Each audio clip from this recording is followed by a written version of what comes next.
Hello and welcome. स्वागत है आप सभी का समाचार पल्स चैनल पे। देख लेते हैं क्या कुछ इम्पोर्टेंट है न्यूज़ में जो हमें डिस्कस करना है। पर उससे पहले आप सभी को बसंत पंचमी की ढेर सारी शुभकामनाएं।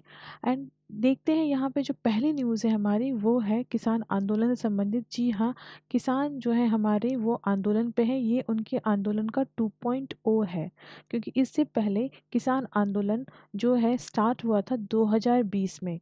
2020 में स्टार्ट हुआ था और ये किसान आंदोलन करीब 13 महीने तक रहा था। 13 महीने तक दिल्ली जाम रही थी और ये किसान आंदोलन हुआ था 3 कृषि कानून के विरोध में। 2020 में सरकार 3 कृषि बिल लेकर के आई थी, जिसे पसंद नहीं किया गया किसानों के द्वारा। लेकिन 13 महीने के स्ट्रगल के बाद और ये जो बिल थी उसे वापस ले लिया गया। हालांकि इसमें अगर हम बात करें तो इसके बहुत पॉजिटिव भी पॉइंट्स थे और कुछ पॉइंट्स नेगेटिव भी थे, जिस पर डिस्कशन करके इसे मैनेज किया जा सकता था। बट किसी भी हाल में बात नहीं बनी, तो गवर्नमेंट ऑफ इंडिया ने इस बिल को वापस ले लिया। ना केवल वापस लिया बल्कि प्रधानमंत्री मोदी जी ने माफ़ी मांग के वापस लिया कि हमारी सरकार, हम इसे समझाने में सक्षम नहीं हो पाए। तो मुद्दा ख़त्म हो चुका है। फिर कैसे ये किसान आंदोलन 2.0 हमारे सामने है और भारत के जो किसान हैं वो रोड पे हैं। इस तरह की सिचुएशन देखने को मिल रही है अपने ही देश में। हालांकि किसान आंदोलन सिर्फ भारत में ही नहीं हो रहा। एट प्रेजेंट टाइम किसान आंदोलन यूरोप के कई सारे देश में हो रहे हैं, जैसे इटली, जैसे कि जर्मनी, जैसे कि फ्रांस। बहुत सारे ऐसे देश हैं जहाँ पे किसान जो है रोड पे हैं। लेकिन उनका कारण क्या है? उनका कारण है सब्सिडी बढ़ाने की मांग। और हमारे यहाँ क्या है? हमारे यहाँ अलग लेवल का डिमांड है, जिसे हम डिस्कस करेंगे। और यहाँ पे सबसे पहले हमें ये जानना है कि अभी जो फ़िलहाल में 2.0 जो इनका डिमांड है, इस आंदोलन का 2.0 का दिल्ली चलो जो आंदोलन है, इसमें 12 डिमांड है। और 12 डिमांड में सबसे जो मेन डिमांड है वो है जो एमएसपी है, यानी कि minimum support price. Minimum support price हर फसल पे लागू हो और इसको लीगलाइज कर दिया जाए। मतलब एनी हाउ सरकार को मिनिमम सपोर्ट प्राइस देना ही होगा। वर्तमान में अभी सरकार ने 23 जो हमारे क्रॉप है, फसल है, उन पे एमएसपी का प्रावधान किया है। हालांकि पहले 2 ही फसलों पे मिलता था, गेहूं और चावल पे, धान पे यानी कि जो है एमएसपी मिलता था। लेकिन अभी 13 फसलों पे हमें एमएसपी मिलता है। एमएसपी का सिंपल मतलब आप समझिए कि एक मिनिमम धनराशि जिससे नीचे वस्तुओं को नहीं बेचा जा सकता है। लेकिन ये लीगलाइज हो जाएगा तो इसका मतलब है 100% प्रोक्योरमेंट जो होगा वो गवर्नमेंट ऑफ इंडिया को करना पड़ेगा। तो क्या इसमें चैलेंजेस आएंगे? देखिए, इसके अंदर बहुत चैलेंजेस आएंगे। अगर सभी जो क्रॉप है उनको एमएसपी पे बेचना होगा तो जो प्राइवेट सेक्टर्स के लोग हैं या जो किसान फ्री हैंड होकर किसी व्यापारी को बेच देते हैं, वो उसे बेच नहीं पाएंगे। गवर्नमेंट ऑफ इंडिया को एनी हाउ इसे प्रोक्योर करना पड़ेगा।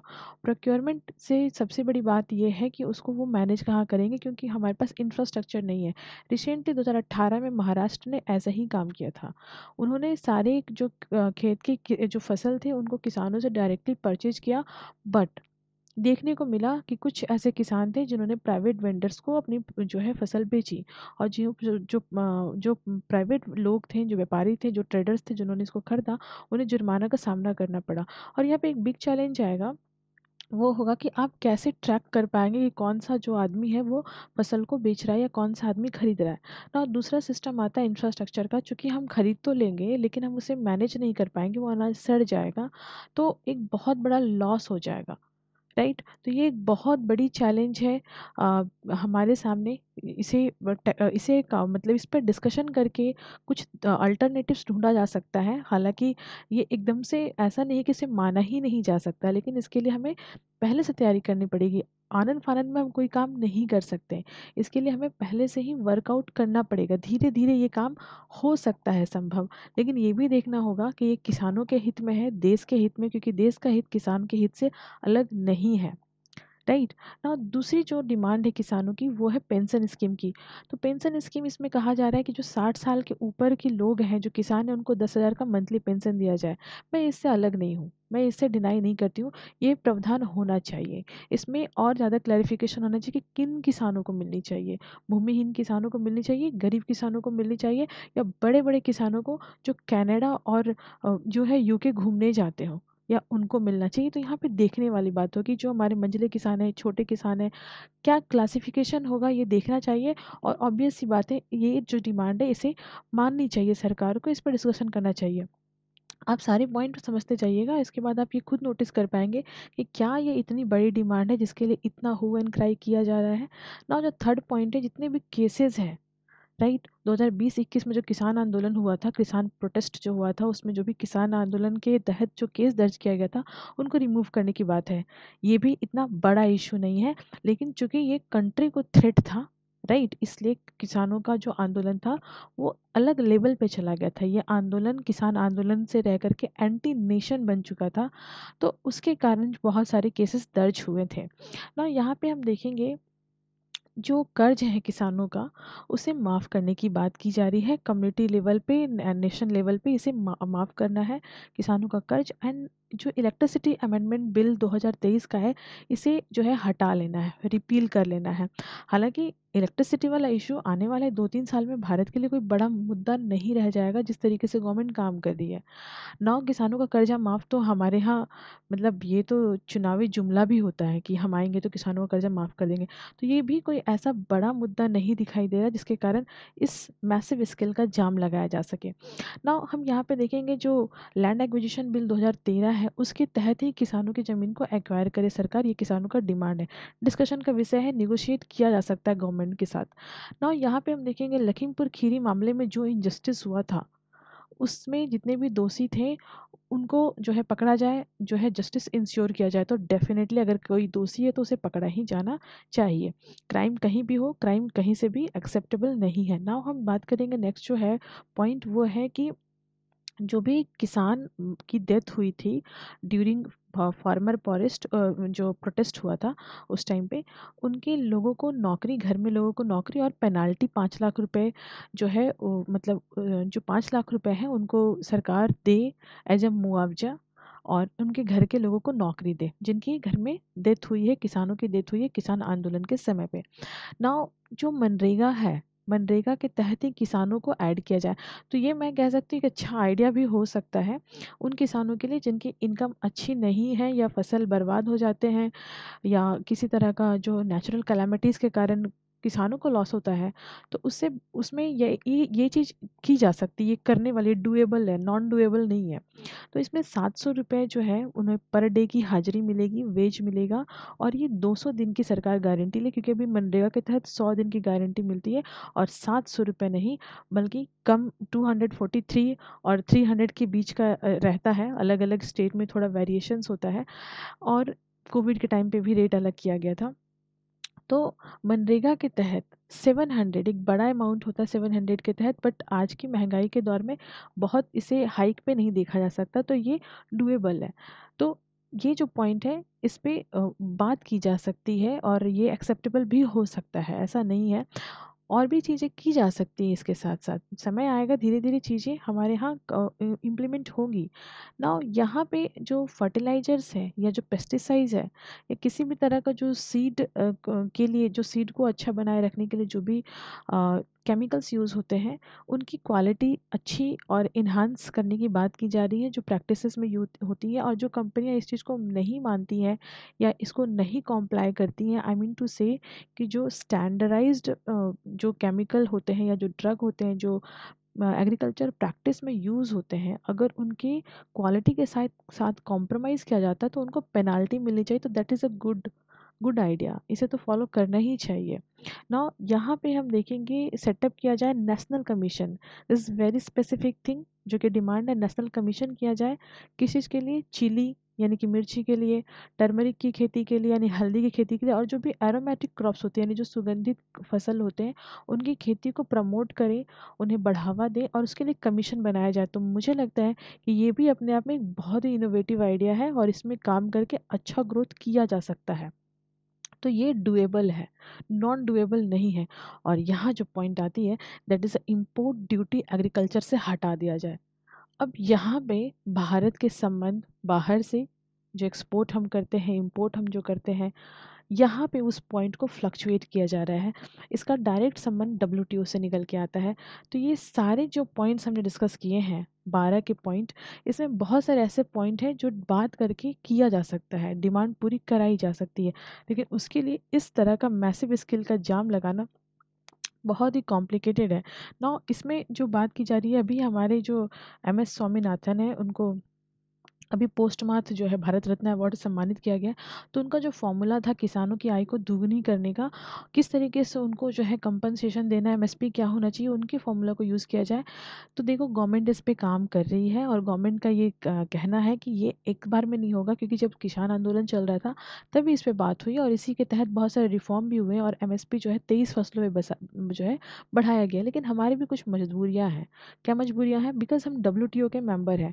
तो डब्ल्यूटीओ में जो सब्सिडीज़ का कंसेप्ट है, जिसके कारण फॉरेन कंट्री में भी हु एंड क्राई मचा हुआ है, तो जो सब्सिडीज़ का कंसेप्ट है डेवलपिंग कंट्री के लिए और डेवलप कंट्री के लिए अलग अलग है। जो डेवलपिंग कंट्री है उनको अपने जो क्रॉप होते हैं, फसल होते हैं, उस पर 10% से अधिक का सब्सिडी वो नहीं दे सकते अपने किसानों को, और डेवलप नेशन के लिए 5% का है। तो अभी यहाँ पे क्या है कि चूंकि भारत एक डेवलपिंग कंट्री है, बट भारत अपने किसानों को बहुत तरह का फ़ायदा साइड से देता है, जैसे कि खाद पे फ़ायदा दे देता है, जैसे कि इलेक्ट्रिसिटी पे देता है, जैसे कि सीड्स पे देता है। तो इस तरीके से, और जो हेलीकॉप्टर मनी होती है वो सप्लाई की जाती है, जो जो 6,000 रुपये का सालाना है, और राज्य सरकारों के द्वारा भी किसानों को बहुत सारा हेल्प मिलता है। तो इस तरीके से हमारे जो किसान होते हैं उनको सॉर्ट ऑफ बेनिफिट मिल जाता है बहुत ज़्यादा, और जो 10% का जो ग्राउंड है उससे अधिक हो जाता है। और इसके कारण डब्ल्यूटीओ हमारे ऊपर केस किया हुआ है, 2017 से हम इस केस को लड़ रहे हैं। जो कनाडा है, यूएसए है, ये हमारे अगेंस्ट है डब्ल्यूटीओ में। भारत सब्सिडी का जो नॉर्म्स है उसको ब्रीच करता है। बट आप समझिए, जब भारत सब्सिडी के नॉर्म्स को ब्रीच करता है तो डब्ल्यूटीओ में भारत को शिकायतों का सामना करना पड़ता है, भारत को सफाई देनी पड़ती है। लेकिन वहीं दूसरी तरफ हमारे देश में ये सब्सिडी का जो रेट है ये भी हमारे किसानों के लिए कम पड़ता है, किसानों का बहुत लॉस होता है। यानी भारत सरकार को किसानों के अपलिफ्टमेंट के लिए मैसिव वर्क करने की ज़रूरत है। लेकिन क्या इस मैसिव वर्क करने के दरमियान हम डब्ल्यूटीओ से निकल जाए? क्योंकि अगर हम उनके रूम जो रूल्स हैं उनको कॉम्प्लाई नहीं करेंगे तो हम उनके रूम में फिट नहीं बैठेंगे, तो हमें आउट किया जा सकता है, हमें हमारे पर पेनाल्टीज़ लगाई जा सकती हैं, बहुत सारे नॉर्म्स हमारे पर लगाए जा सकते हैं, या हमारे साथ जो है खरीदने और बेचने के क्रम में कुछ जो है भेदभाव किया जा सकता है। अब मैं ऐसा क्यों कह रही हूँ? क्योंकि आप समझिए, भारत जो है विश्व को आज के डेट में मेन पावर सप्लाई करता है, फूड सप्लाई करता है, और क्या सप्लाई करता है? क्लॉथ, और जो हमारे रॉ मटेरियल होते हैं, जूट, कॉटन वगैरह, ये सप्लाई करता है मैसिव स्केल पे, और स्टील सप्लाई करता है। बट अदर इसके जो अल्टरनेट्स चीज़ें हैं वो हम खरीदते भी हैं। तो हमें इस चीज़ का भी ध्यान रखना होगा। तो जो डब्ल्यूटीओ से क्योंकि इम्पोर्ट ड्यूटी हटा दें या सब्सिडीज़ का बढ़वाएं, तो ये सीधा सीधा डब्ल्यूटीओ से निकलने की बात है, और डब्ल्यूटीओ से निकलने का ही मांग यहाँ पे किया जा रहा है। तो ये हमारे लिए किसी भी हाल में पॉसिबल नहीं है। तो ये कुछ ऐसे डिमांड है जो आप मान ही नहीं सकते हैं। बीइंग अ जो है एक sovereign country, being a democratic country, ये पॉसिबल नहीं है मानना। लेकिन इसके रास्ते निकल सकते हैं, क्योंकि रास्ता निकालने के लिए 3 जो केंद्रीय मंत्री है वो गए भी, लेकिन किसानों ने बात नहीं किया, और दिल्ली चलो का जो है इनका नारा है। क्या आपको नहीं लगता है कि ये पॉलिटिकली एजेंडा है? ये बिल्कुल जो है मोदी गवर्नमेंट, क्योंकि उनका दावा है कि थर्ड टर्म उनका आने वाला है, वो जीतेंगे अब की बार 400 पार।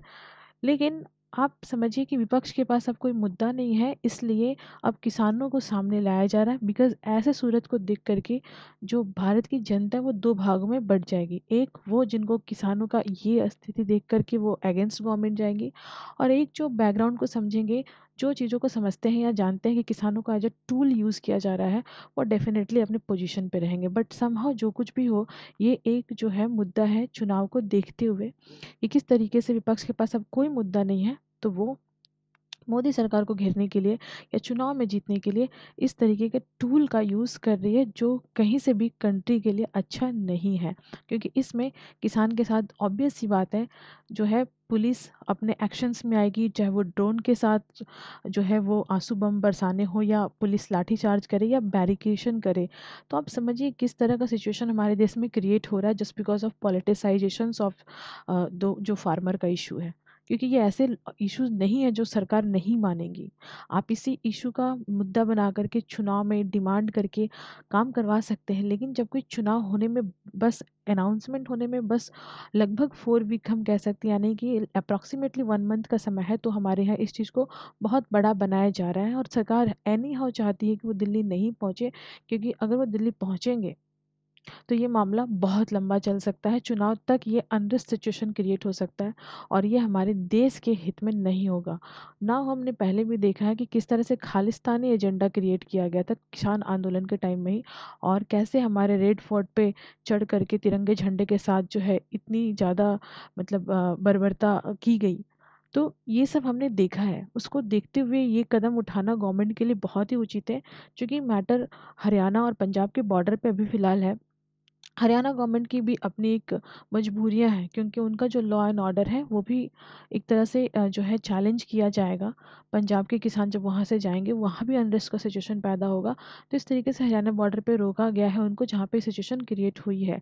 पर आप ध्यान से देखिए, ये चीज़ सिर्फ पंजाब में हो रही है, पूरे भारत के किसान इसके लिए प्रोटेस्ट नहीं कर रहे। इवन जो लास्ट टाइम पे राकेश टिकैत वगैरह जो लोग थे जो पहले किसान आंदोलन में इन्वॉल्व हुए थे, वो भी इसमें पार्सली रूप से इन्वॉल्व है। इस बार किसान आंदोलन में जो 2.0 है इसमें चेहरे अलग हैं। तो क्या आपको नहीं लगता ये पंजाब और दिल्ली की जो गवर्नमेंट है केजरीवाल, नाउ कांग्रेस, तो इनका कुछ मिला जुला अमलगमेशन से चुनाव जीतने के लिए, ये साफ साफ क्लियरली हमें दिखाई देता है। नाउ इससे कुछ होना जाना नहीं है, बिकॉज़ जो सिचुएशंस बनी हुई है, जो मोदी जी का रोड मैप है, जिस तरीके से वो अभी चल रहे हैं, एनी हाउ किसी भी मुद्दे को आप ले आइए, चुनाव जो है इस बार मोदी के ही पाले में है। और यहाँ पे हम देख रहे हैं, यहाँ हमारे देश के अंदर जो है कृषि आंदोलन चल रहा है और इस तरह की चीज़ें चल रही हैं। नाउ जो हमारे जो प्रधानमंत्री हैं वो यूएई में अनदर काम करने जा रहे हैं, जिससे हमारे ग्लोबल लेवल पे हमारे एक अलग ही इमेज क्रिएट होता है, जिसमें हम देख रहे हैं कि यूएई के साथ हमारे इस जो है रिलेशन है और स्ट्रांग हो रहे हैं। वहाँ पे जो हमारा यूपीआई सिस्टम है वो उनको दिया गया, रुपे कार्ड सिस्टम के साथ उनके साथ ट्रांजेक्शन करना ईजी किया गया, और नाउ जो मंदिर का इनोग्रेशन है वो अभी होने को है। तो हम यहाँ पे देखेंगे जो यहाँ के प्रेसिडेंट हैं, MBZ, राइट, इन्होंने बहुत ही वार्म तरीके से वेलकम किया प्रधानमंत्री जी का, और दोनों ही देश यूपीआई और रुपए के साथ जो है ट्रांजैक्शन करके जो फिनटेक है, भारत ने अपना जो फिनटेक है वो यूएई को प्रदान किया है, जिससे उनके यहाँ ट्रांजैक्शन स्मूथली हो गया। और जो इंडियन डायस्पोरा वहाँ पे रहता है, उनका जो पैसा लेने देने का जो काम है, ट्रांजैक्शन का काम है, या देश के अंदर भेजने का काम है, यानी भारत के अंदर भेजने का काम है, वो भी रुपे कार्ड से बहुत ही आसानी से हो जाएगा। तो ये यूएई के लिए फिनटेक स्ट्रॉन्ग करने की दुनिया में एक मैसिव सपोर्ट है भारत की तरफ से। नाउ हम बात करेंगे जो वहाँ के इंडियन डायस्पोरा है, बहुत ही ह्यूज वेलकम हुआ Ahlan Modi. Ahlan is a Arabic word जिसका मतलब हेलो मोदी। ये वैसे ही है जैसे यूएसए में डोनाल्ड ट्रंप के इलेक्शन में हुआ था मोदी के लिए, हाउडी मोदी, राइट। तो यहाँ पे हम देखेंगे ये काफ़ी ज़्यादा सिचुएशन, बहुत वार्मिंग सिचुएशन, लोगों ने काफ़ी अच्छे तरीके से मोदी जी का वेलकम किया। मोदी जी ने अलग अलग भाषाओं में, जैसे अरबिक वर्ड में अरबिक शब्द का प्रयोग करते हुए भारत की जो रिश्ते हैं, ज़मीन कलम जो शब्द हैं उनका बताया कि किस तरीके से ये शब्द अरबिक शब्द है जो भारत की ज़मीन पे आज से नहीं कितने सालों से यूज़ हो रहे हैं, जो इंडिया और यूएई के रिलेशंस को दर्शाता है कि कई सालों से, कई साल पहले से ये जो है देश आपस में बहुत जुड़े हुए हैं व्यापारिक मुद्दे से ना। यहाँ पे हम देखेंगे कि जो मंदिर है, जो संस्थान BAPS के द्वारा ये मंदिर बनाई जा रही है, इसके पीछे की जो कहानी मोदी जी ने बताई वो है कि सातवां विजिट है ये मोदी जी का यूएई के अंदर। और यहाँ पे जो वहाँ के प्रेसिडेंट हैं उनसे फर्स्ट मीटिंग में ही मोदी जी ने कहा था कि आप मंदिर के लिए कोई जगह दे दीजिए, बिकॉज़ यहाँ पे बहुत बड़ा इंडियन डायस्पोरा है। तो उन्होंने कहा कि जो जगह आपको चाहिए वो आप बता दो, मतलब अभी, मतलब विदिन अ सेकेंड उन्होंने यस में कह दिया। और ये बताया मोदी जी ने कि ये बिना प्रेसिडेंट के इंटरफेरेंस के नहीं पॉसिबल है, बिना उनके सहयोग के नहीं पॉसिबल है इतना भव्य मंदिर बनना, जिसका इनोग्रेशन अभी होना है बसंत पंचमी के दिन 14 फ़रवरी को। तो यहाँ पे एक इम्पॉर्टेंट चीज़ है, सेकेंड विजिट में ये मंदिर के लिए सारा कंफर्मेशन हो चुका था। This was the peak of the first, मतलब मोदी जी का 2015 में गए थे। मोदी जी ने बताया कि 30 साल के बाद भारत का कोई प्रधानमंत्री यूएई गया था 2015 में। राइट। और उसके बाद आप समझिए 2019 में जो मोदी जी का थर्ड ट्रिप होता है, उसमें ही वहाँ के जो क्राउन प्रिंस थे उस समय, वो प्रेसिडेंट बन चुके होते हैं और मोदी जी को यूएई का सर्वोच्च नागरिक सम्मान से सम्मानित करते हैं। तो भारत और यूएई, ना केवल यूएई बल्कि जो सऊदी अरेबिया है और जो अदर कंट्री, इवन कतर के साथ अभी हमने देखा कि काफ़ी अच्छे रिलेशन हमें अभी देखने को मिल रहे हैं इन कंट्रियों के साथ। और एक और चीज़ है, जो G20 के टाइम में जो कॉरिडोर बनाने की बात हुई थी, राइट, उस पे भी जो है काम बढ़ता हुआ नज़र आ रहा है। 8 पॉइंट्स पे जो ये जो यूएई है और भारत के बीच में वार्ता हुई है, जिसमें एक पॉइंट जो है वो इकोनॉमिक कॉरिडोर का भी था, जो कि हमारे गल्फ नेशन से गुजरना है वाया इंडिया, यूरोप की तरफ जाना है।